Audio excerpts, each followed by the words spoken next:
Hello, আসসালামু আলাইকুম viewers. কেমন আছেন? আশা করি সবাই ভালো আছেন। আপনাদের জন্য নিয়ে এলাম খুব কম সময়ে এবং কম উপকরণে বানিয়ে নেওয়া একটা নাস্তার আইটেম। তো চলুন উপকরণগুলো দেখে নিই। নিয়ে নিয়েছি পাতলা করে কাটা পেঁয়াজ কুচি আর কাঁচামরিচ কুচি। দিয়ে দিচ্ছি স্বাদ মতো লবণ।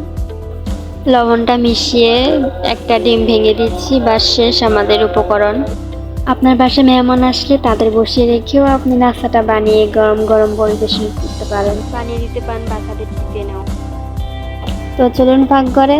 আবার সামান্য একটু করে তেল দিয়ে দিচ্ছি। অল্প তেলে পাউরুটি সুন্দরভাবে হয়ে যাবে, বেশি তেল দেওয়া লাগবে না।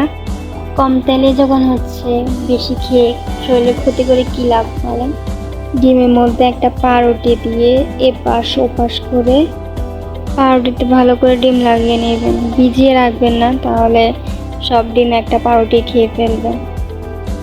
তেলটা হালকা গরম হলে পাউরুটি দিয়ে দেন। ডিম কম মনে হলে উপর দিয়ে একটু চামচ দিয়ে দিতে। পাউরুটিগুলো ভাজার সময় চুলার আগুন লো হিটে রাখবেন, না হয় পোড়া দাগ লেগে যেতে পারে পাউরুটিতে।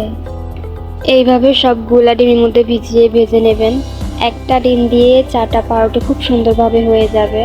আমি 3টা ভেজে নিয়েছি, সেজন্য আমি 3টাতে একটু বেশি বেশি করে দিয়ে ভেজে নিয়েছি। আর আলহামদুলিল্লাহ কালারটাও কত সুন্দর হয়েছে, কতটা সফট হয়েছে, খেতেও অনেক মজা হয়েছে। রেসিপিটা ভালো লাগলে আমার ছোট্ট চ্যানেলটা সাবস্ক্রাইব করে পাশে থাকুন। আল্লাহ হাফেজ।